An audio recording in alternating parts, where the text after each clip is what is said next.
भाई हम भगत रहा मैं कि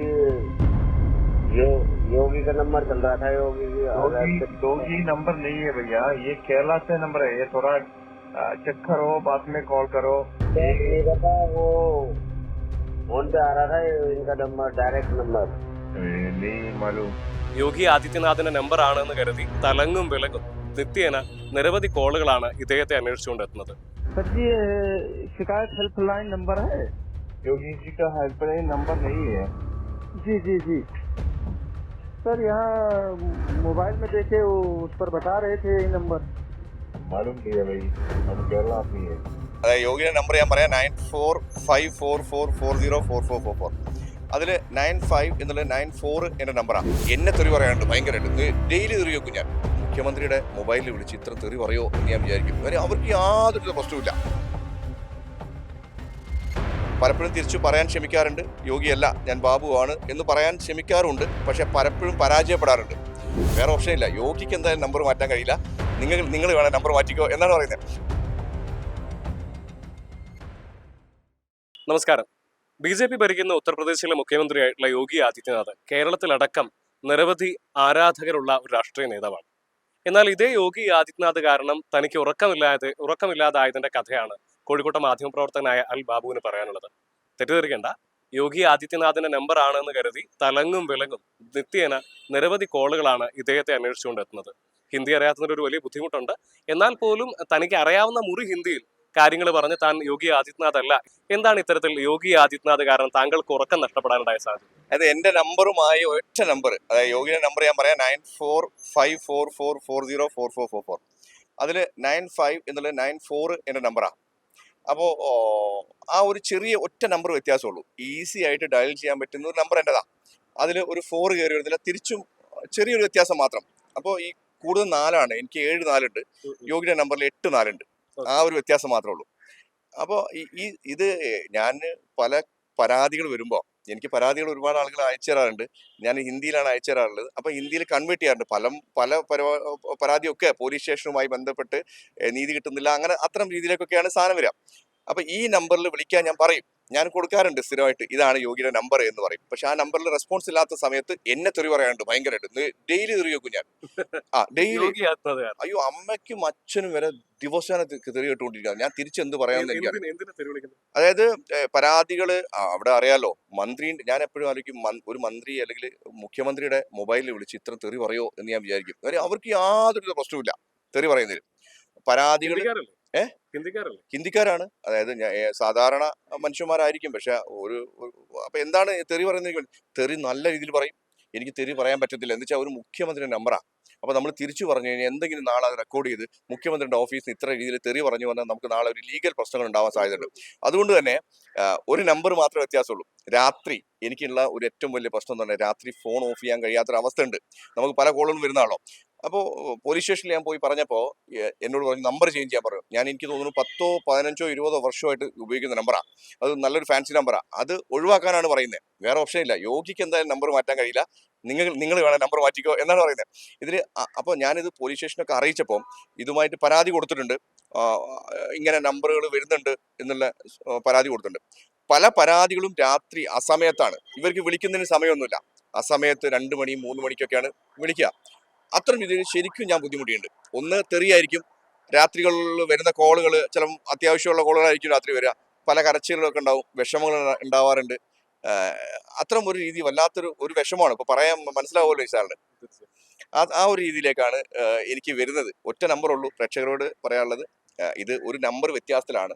എന്റെ നമ്പറാണ് ഏറ്റവും കൂടുതൽ അടിക്കാൻ സുഖം എന്നുള്ള രീതിയിലേക്കാണ് വരുന്നത്.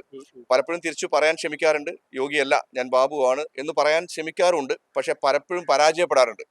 കാര്യം അല്ല പറയൂ എന്ന് പറഞ്ഞ് വലിയ രീതിയിലേക്ക് ഫൈറ്റർ ലെവലിലേക്ക് പോകും.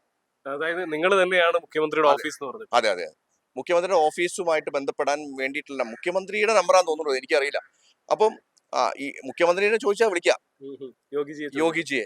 ഇല്ല എന്ന് പറയുമ്പോ അതെ പറയൂ എന്ന് പറയും. നിങ്ങൾ തന്നെയാണ് മുഖ്യമന്ത്രി. നമ്മൾ അനുഭവിക്കുന്ന പ്രശ്നം ഭയങ്കര വിഷയം അല്ല, ചെറിയ ഒരു വിഷയമല്ലത്. ഇത് സാധാരണ അനുഭവിച്ച് മനസ്സിലാക്കണം. എന്റെ കൂടെ യാത്ര ചെയ്ത, എന്റെ കൂടെ സ്ഥിരമായിട്ട് യാത്ര ചെയ്യുന്ന എന്റെ ക്യാമറാമാർക്ക് എല്ലാവർക്കും അറിയാം ഇത് വിഷയം വരുമ്പോ. ഞാൻ ചൂടാവുന്ന സമയം, എനിക്ക് ഓൾറെഡി പ്രഷർ ഉള്ള സമയത്ത് ഞാൻ ഫോൺ അറ്റൻഡ് ചെയ്യാറില്ല. ഫോൺ അറ്റൻഡ് ചെയ്യാറില്ല. കാര്യം ഞാൻ എന്ത് പ്രതികരിച്ചു പോകുന്നു എനിക്കറിയില്ല. കാര്യം രാത്രി 12 മണിക്കും 2 മണിക്കും 1 മണിക്കൊക്കെ ഇത്തരം രീതിയിലേക്ക് കോൾ വരുമ്പോൾ ഒന്ന് ആലോചിച്ച് നോക്കിയേ. മെന്റൽ ടോർച്ചർ തന്നെയാണ്. അല്ല, നമ്മൾ മാനസിക പ്രയാസത്തിലായിരിക്കും ചില സമയത്ത്. ഞാൻ അനുഭവിച്ചുകൊണ്ടിരുന്നത് പ്രശ്നം ഭയങ്കര ചെറിയൊരു വിഷയമല്ല. എന്നുവെച്ചാൽ വർഷങ്ങളോളായിട്ടുള്ള നമ്പർ ചേഞ്ച് ചെയ്യാൻ പറ്റാത്തൊരവസ്ഥ. ഒന്ന് ചേഞ്ച് ചെയ്യാൻ പറ്റില്ല. ചേഞ്ച് ചെയ്ത് കഴിഞ്ഞാൽ എനിക്ക് എന്നെ വിളിച്ചാൽ കിട്ടാത്ത അവസ്ഥ ഉണ്ടാവും. അപ്പോൾ അത് വലിയ രീതിയിലേക്ക് എന്താണ് ഒരു വിഷമമുള്ള സംഭവങ്ങളാണ്. മനസ്സിലായി. അല്ല, അപ്പൊ ഞാൻ ചോദിക്കുന്നത് എത്ര വർഷമായി ഇങ്ങനെ തുടർച്ചയായിട്ട് നമ്പർ വരാൻ തുടങ്ങി? അത് എനിക്ക് തോന്നുന്നു ഒരു 10-12 വർഷത്തോളായി. 12 വർഷം. അതെ, അന്ന് യോഗി അധികാരത്തിൽ കയറിയ സമയത്ത് ഔട്ട് ചെയ്ത നമ്പറാന്ന് തോന്നുന്നു ഈ സംഭവം. അപ്പൊ അതേ തുടർന്ന് തന്നെ ഞാൻ ഇത് ശരിക്കും എനിക്ക് എങ്ങനെ ഉത്തർപ്രദേശിൽ നിന്ന് കോൾ വരുന്നത് എനിക്ക് മനസ്സിലാവുന്നില്ലല്ലോ. വീണ്ടും ഉത്തർപ്രദേശ് യോഗി. എനിക്ക് ഷോക്കായി പോയി. ഈ യോഗിയുടെ നമ്പറിൽ എന്തിനാ എന്നെ വിളിക്കുന്നേ? പിന്നെ വീണ്ടും ഞാൻ അന്വേഷിച്ച് പിടിച്ചപ്പോ ഒരാള് ഞാൻ ചോദിച്ചു, നിങ്ങൾക്ക് എവിടെ നിന്ന് നമ്പർ കിട്ടി എന്ന് ചോദിച്ച സമയത്ത് എന്റെ നമ്പർ ഒരു ഔട്ട് ചെയ്തിട്ടുണ്ട് അവിടെ. അതായത് എന്റെ നമ്പർ പല ആൾക്കാരും എന്റെ നമ്പർ യോഗിയുടെ നമ്പറാന്ന് പറഞ്ഞിട്ട് അവിടെ പല ചാനലും ചെയ്തിട്ടുണ്ട്. ഈ നമ്പർ കിട്ടിയില്ലെങ്കിൽ ഈ നമ്പർ വിളിച്ചു നോക്കും എന്ന് പറയുന്നത്. അപ്പൊ അതും അബദ്ധമാണ്. മനസ്സിലായോ? അപ്പൊ അത്തരം രീതിയിലേക്കുള്ള കോളുകൾ വന്നുകൊണ്ടിരിക്കാനാണ്. അത് വല്ലാത്തൊരു വിഷമം ഉണ്ടാക്കുന്ന സംഭവമാണ്. പക്ഷെ ഇത് പറയാ എന്ന് പറയുമ്പോൾ നിങ്ങൾക്കൊക്കെ തമാശയാണെങ്കിലും പ്രേക്ഷകർക്ക് തമാശയാണെങ്കിലും എന്നെ തെറി പറയരുത്. കാര്യം ഞാൻ അനുഭവിക്കുന്ന അനുഭവം വല്ലാത്ത അനുഭവമാണ്. കാര്യം ഇത്തരം ഒരു ഫാൻസി നമ്പർ ഒഴിവാക്കാനും കഴിയില്ല. അതെ, ഒഴിവാക്കാനും കഴിയില്ല. പഴയ കാലത്ത് എടുത്ത ഫാൻസി നമ്പറാണ്. നല്ല വാല്യൂ ഉള്ള നമ്പർ. അത് സ്വിച്ച് ഓഫ് ചെയ്യാനോ അല്ലെങ്കിൽ അത് ഒഴിവാക്കാനോ എനിക്ക് ഇന്ന് സാധിക്കില്ല.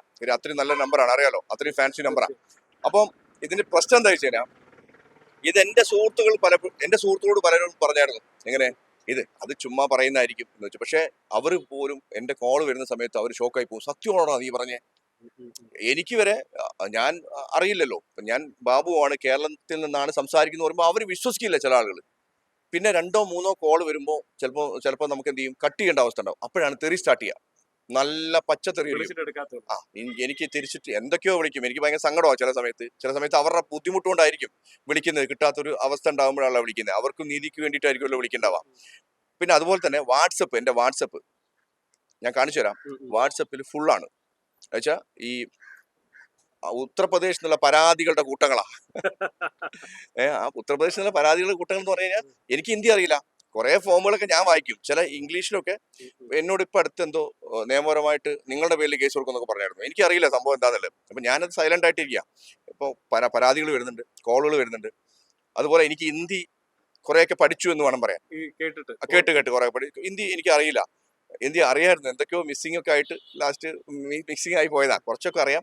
പക്ഷെ എനിക്കിപ്പോ തോന്നുന്നു കുറെയൊക്കെ ഹിന്ദി പഠിക്കാൻ തുടങ്ങിയിട്ടുണ്ട്.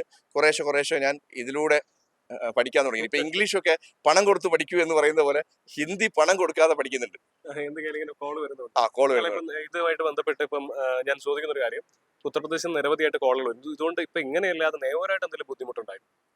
നിയമപരമായിട്ട് എനിക്ക് ബുദ്ധിമുട്ടൊന്നുമില്ല. പല ഉത്തർപ്രദേശിൽ കോള് വരുന്നത് എനിക്ക് മനസ്സിലാക്കാൻ പറ്റണ്ടേ നിയമപരമാണോ അല്ലേ എന്നുള്ളത്.